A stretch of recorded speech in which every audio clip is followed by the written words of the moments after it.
I am a sixth-generation farmer in Central Texas.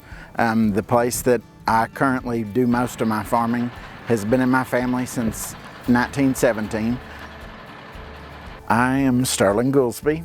I am a pecan grower slash harvester in Central Texas. I span over Falls, McLennan, and Bosque County. I try my best to help landowners make a profit on pecans that would otherwise go to feed cattle or feed varmints, and help them have a more productive acreage, which is what every farmer and rancher strives for in Central Texas. Pecan season all starts as soon as the trees bud in the spring. When they bud around middle of April, usually in Texas, especially this area, you start spraying. And I don't spray any native orchards, but I do spray all my budded orchards.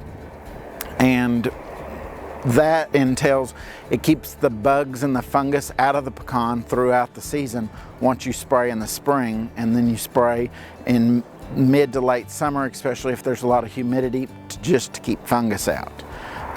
It helps with tree growth, and it helps, the whole health of the tree by just spraying the leaves. People don't realize how much a pecan tree will absorb through the leaves instead of through the dirt. It takes a long time for fertilizer to travel through the ground. And then about October, the budded trees will all start shedding leaves and opening up. So you start shaking around then and start picking up.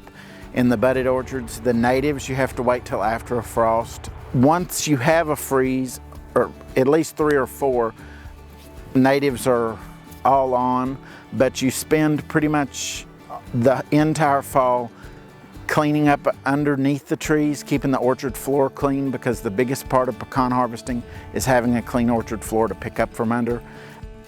Most everyone is through with pecan season about the mid to end of January. Pretty common that a lot of people try to let the natives grow, and that is why we have so many in this county around the river basins, because they left them to grow in fence rows, because pecan trees are a good shade tree for cattle and for people too, and they also produce the nuts. The biggest issue with them is keeping the orchard floor clean. They are notorious for shedding. They're one of the few trees in the world that is self-pruning, so any limb that does not get exposed to sunlight will die and it will fall off, and every time you shake or any time the wind blows, there's always sticks and limbs to pick up. Spraying is my biggest issue. It is hard to find enough days in a year that don't have wind in them to get something to squirt up from underneath and get up 100 foot in the air on some of these trees. Spraying in typical agriculture means that you would go and give a topical application of a chemical to a crop. And you're doing the same thing with a pecan tree. The application of those chemicals is not so much a harmful thing as it is a good thing for the tree, because you're adding fertilizer that it would not be able to get from its roots, because pecan tree roots are really deep and there is not much nitrogen 15 feet into the soil.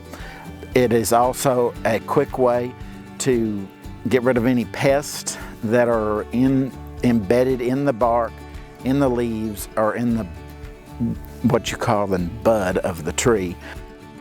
It adds value to the crop because you get a fuller nut, more nuts, and a healthier tree year after year. If you have pecan trees and you don't realize the value of those pecan trees, all pecan trees are valuable as long as they're producing. It's something that is going to waste in a lot of properties in Bosque County especially, that is something that people could turn around and get a revenue off of. I am proud of where I'm from. I'm proud of what I do. I like the ability to work with my hands, and every day when I'm done with my work, to look back and see what I've done. My goal in life is to be able to live and enjoy life the best I can while making a living at it.